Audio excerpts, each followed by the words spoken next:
Welcome to sociology study. दोस्तों, sociology study platform में आप सभी लोगों का हार्दिक स्वागत है। और आज का लेक्चर है यूपी पीजीटी प्रश्न पत्र 2010 का लेकर के आए हैं आपके सामने। और विषय है समाजशास्त्र। लेक्चर 4 है। 3 लेक्चर ऑलरेडी डिस्कस हो चुके हैं। प्ले लिस्ट में जाकर के देख सकते हैं और डिस्क्रिप्शन में भी लिंक दिया हुआ है, वहाँ जाकर के आप वो लेक्चर को देख सकते हैं। ठीक है। और इस लेक्चर में हम 25 MCQ कराएंगे। तो चलिए स्टार्ट करते हैं आज का लेक्चर। और अगर आप चैनल पर नए हैं मित्र तो चैनल को लाइक, सब्सक्राइब और शेयर ज़रूर करें। और शेयर करने से ये होता है कि आपके साथ साथ आपके मित्रों की भी अच्छी तैयारी हो जाए, वो भी ऐसे ही प्लेटफॉर्म की तलाश में हैं जिसमें सारा कंटेंट उनको मिल जाए। तो ये प्लेटफॉर्म आपको पूरा फुल गाइडेंस के साथ यूपी पीजीटी के लिए तैयार है। और नेट की भी प्रिपरेशन यहाँ पर होती है और नेट पेपर फर्स्ट उसकी भी प्रिपरेशन इसी प्लेटफॉर्म पर कराई जाती है। चलिए स्टार्ट करते हैं आज का लेक्चर का। फर्स्ट MCQ 76 से लेकर के हम 100 तक करेंगे। ठीक है। पूछ रहा है सूची दिए, मिलान करना है उसको। और ये देख लीजिएगा सूची और कूट लेखन भी देख लेते हैं सबसे पहले हम, इसके बाद मिलान करते हैं। और चलिए अब हम मिलान कर लेते हैं। ये रहा आपका 76 MCQ।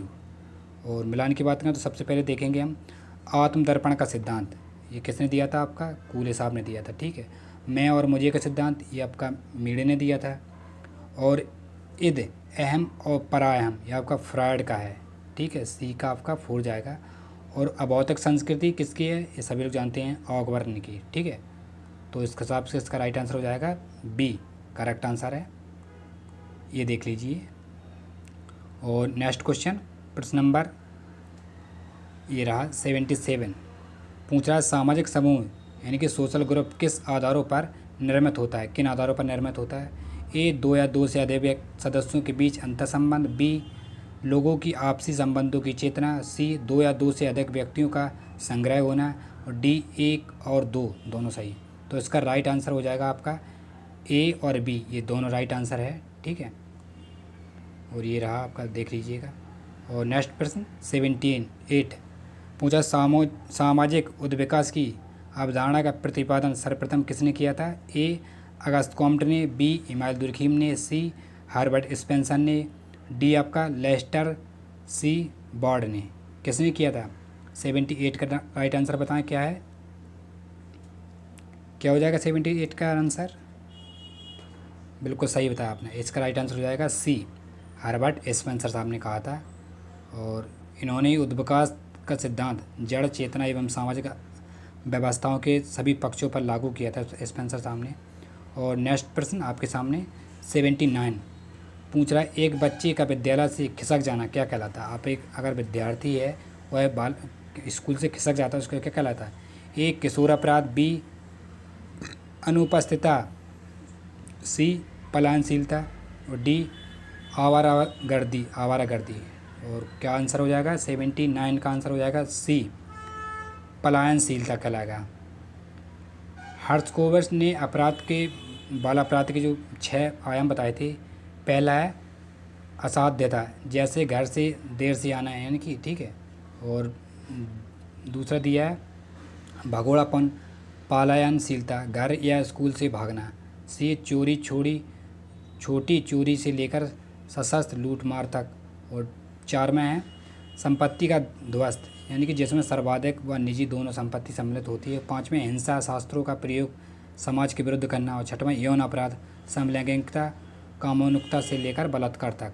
ठीक है। ये दिया था आपके, किसने दिया था? हर्ट्ज़कोवर्स साहब ने। और नेक्स्ट प्रश्न 18 आपके सामने, व्यक्ति के वर्ग का निर्धारण क्या है? ए, उनके व्यवसाय द्वारा। बी, उनके जन्म द्वारा। सी, उनकी जाति द्वारा। डी, उनकी सामाजिक परिस्थिति द्वारा। वर्ग का निर्धारण किससे किया जाता है? इसका राइट आंसर बताया आपने, व्यवसाय के द्वारा। ए राइट आंसर है। और नेक्स्ट प्रश्न आपके सामने 81 पूछ रहा है किस विद्वान ने सर्वप्रथम वर्णों की उत्पत्ति का उल्लेख किया था? किस में किया था?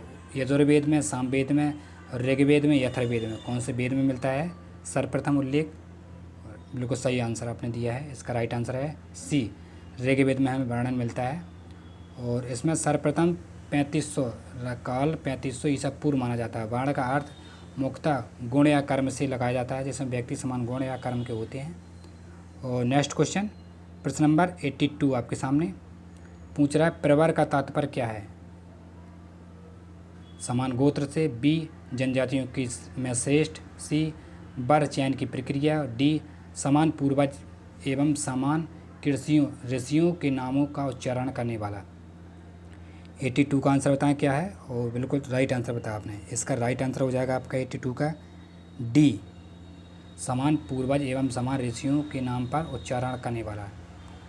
ये देखिए, पढ़ सकते हैं आप। और नेक्स्ट प्रश्न नंबर 83, कर्म की अवधारणा संबंधित है, ए कर्मफल से, बी पुनर्जन्म से, सी प्रारंभ से, डी इनमें से कोई नहीं। इनमें से सभी है, मतलब डी में। और कर्म की अवधारणा संबंधित किससे है? 83 का बिल्कुल राइट आंसर है, सभी हो जाएगा, ए बी सी। ठीक है, तीनों राइट आंसर है हमारे। नेक्स्ट क्वेश्चन 84 पूछ रहा है, हिंदू संस्कार पुस्तक के लेखक कौन है? A P H Prabhu, B Gauri Shankar Bhatt, और सी में है बाल बली पांडे, डी है घुरिये साहब। किसकी पुस्तक है हिंदू संस्कार? 84, इसका राइट आंसर हो जाएगा सी, राजबली पांडे साहब ने लिखी थी हिंदू संस्कार पुस्तक। और नेक्स्ट प्रश्न नंबर 85 पूछ रहा, भारतीय सामाजिक व्यवस्था में जन्म पर आधारित स्तरीकरण का रूप देखने को मिलता है, ए वर्ग व्यवस्था में, बी जाति व्यवस्था में, सी आश्रम व्यवस्था में, और डी संयुक्त परिवार व्यवस्था में। किसमें देखने को मिलता है हमें? और इसका राइट आंसर हो जाए 85 का सी, आश्रम व्यवस्था में हमें देखने को मिलता है।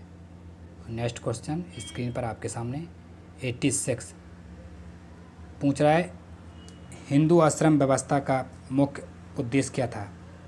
ए व्यक्ति का शारीरिक विकास करना, बी व्यक्ति के सन्यासी बनना, सी व्यक्ति को पुरुषार्थ के व्यवस्थित पूर्ति के योग्य बनाना, और डी व्यक्ति को सांसारिक जीवन के प्रति उदासीनता बनाना।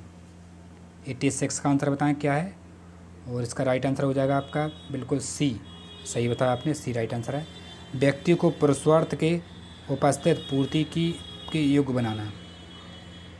और देखिए पढ़ लेते हैं, हिंदू धर्म संस्कारों, ठीक है, हिंदू धर्म संस्कारों में मानव जीवन की 7 वर्षों की अवधि की कल्पना की गई थी। इस जीवन अवधि या जीवन पथ को उन्होंने 4 आश्रम व्यवस्था में बांटा था, और कौन कौन से आश्रम यह बताना है।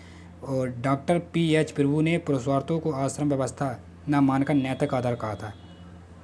और नेक्स्ट क्वेश्चन 87 आपके सामने पूछ रहा है, किस एक का मूल संबंधी भारतीय संविधान के 17वें अनुच्छेद से है?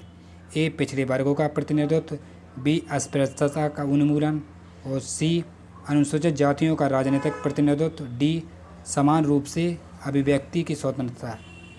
तो आई होप इसका आंसर सभी लोगों को पता है, ज़्यादा टाइम नहीं लिया होगा इसमें।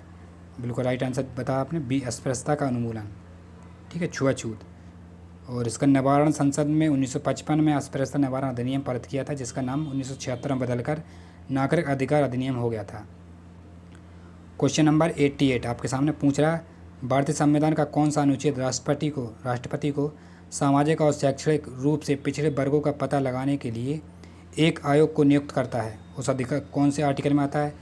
अनुच्छेद 340 ए में, आर्टिकल 341, सी 342 में, और सी 365 4 में। किस में आता है? 88 का आंसर बताएं। इसका राइट आंसर बिल्कुल ए, 340 ए के अंतर्गत आता है। देखिए 29 जनवरी 1953 को प्रथम पिछड़ा वर्ग आयोग का महान साहित्यकार काका कालेलकर की अध्यक्षता में गठन किया था, और अनुच्छेद 340 में सामाजिक एवं शैक्षणिक दृष्टि से देखा जाए तो अधिकार दिया गया कि उन्हें चिन्हित करके क्षेत्र अधिकार का अवसर दिया जाए, ये राष्ट्रपति ने कहा था।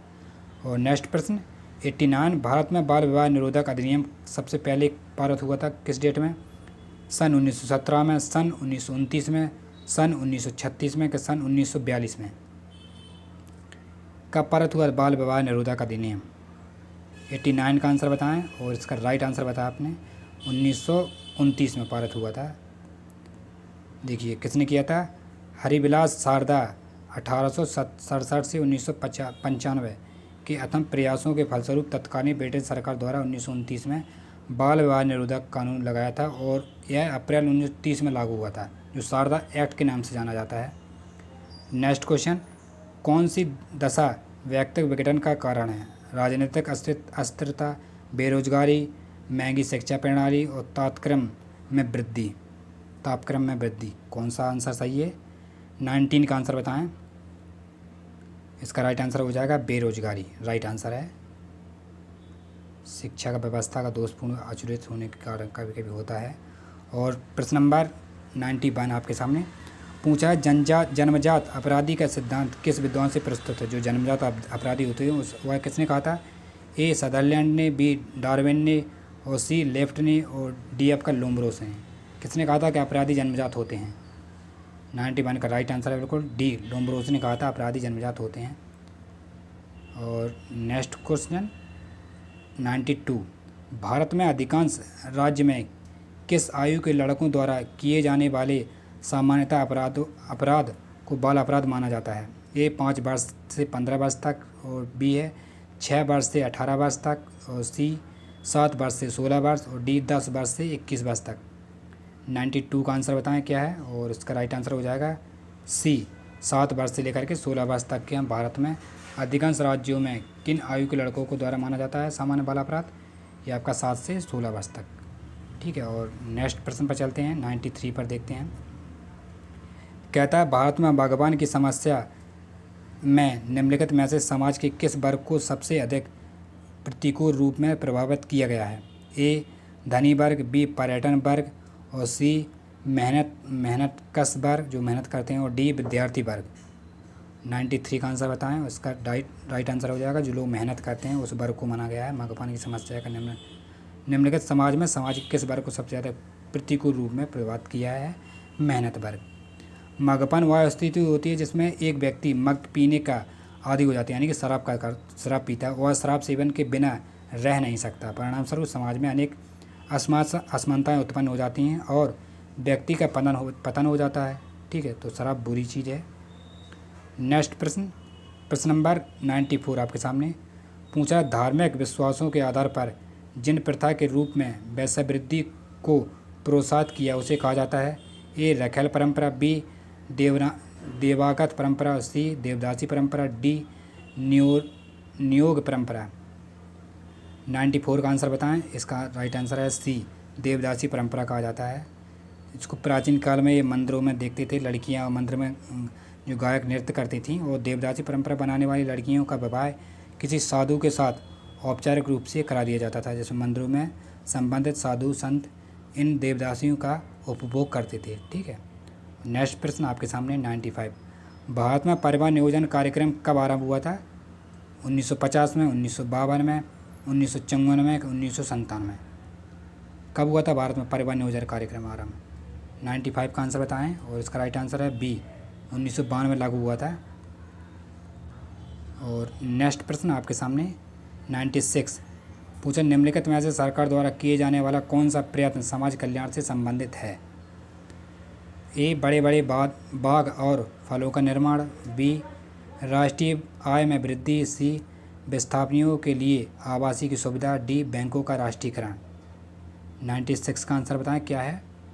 और इसका राइट आंसर हो जाएगा सी, व्यवस्थापितों के लिए आवास की सुविधाएं। ठीक है, और नेक्स्ट प्रश्न पर चलते हैं। 97 आपके सामने पूछा है, भारतीय समाज कार्य के जनक कौन थे? A R Desai, B D P. Mukherjee, C Radhakamal Mukherjee, D Kumarappa. 97 का आंसर बताएं क्या है? और इसका राइट आंसर हो जाएगा बी, डी.पी. मुखर्जी साहब ने कहा था भारतीय समाज कार्य के जनक थे ये। और नेक्स्ट प्रश्न आपके सामने 98, निर्धनता की संस्कृति के लेखक कौन थे? A Rudolph and Rudolph, B J Habermas, C T B. Bottomore, D Oscar Lewis. तो इसका आंसर आप सभी लोग जानते हैं, ऑस्कर लेविस थे निर्धनता की संस्कृति पर, इन्होंने लिखा था गरीबी पर। और नेक्स्ट प्रश्न आपके सामने 99, भारत में हरित क्रांति के सूत्रधार कौन थे? ए दिया है बीरबल साहनी, बी पुरी, और सी में है होमी जहांगीर भाषा, और डी स्वामीनाथन। 99 का क्या आंसर हो जाएगा? और इसका राइट आंसर है बिल्कुल डी, राइट आंसर है स्वामीनाथन। ये हरित क्रांति के जनक नॉर्मन बोरवेल को माना जाता है। भारत में हरित क्रांति के जनक सहमूल कृषि उद्यान को माना जाता है, डॉक्टर एम एस स्वामीनाथन को माना जाता है। ठीक है, नेक्स्ट प्रश्न 100 ये इस सेशन का लास्ट प्रश्न है। दमनकारी एवं प्रतिकारी कानून शब्द का किसने प्रयोग किया था? दुर्खिम साहब ने, मार्क्स ने, सदरलैंड ने कि मैक्स वेबर ने? किसने किया था दमनकारी एवं प्रतिकारी कानून शब्द का प्रयोग? 100 का आंसर बताएं, इसका राइट आंसर हो जाएगा बिल्कुल दुर्खिम साहब ने किया था। तो आई होप आज के लेक्चर हमने देखे 25 MCQ, और आज का लेक्चर अगर पसंद आए तो प्लीज़ चैनल को लाइक, सब्सक्राइब, शेयर ज़रूर करें। मिलते हैं नेक्स्ट लेक्चर में, जब तक के लिए टाटा बाय बाय।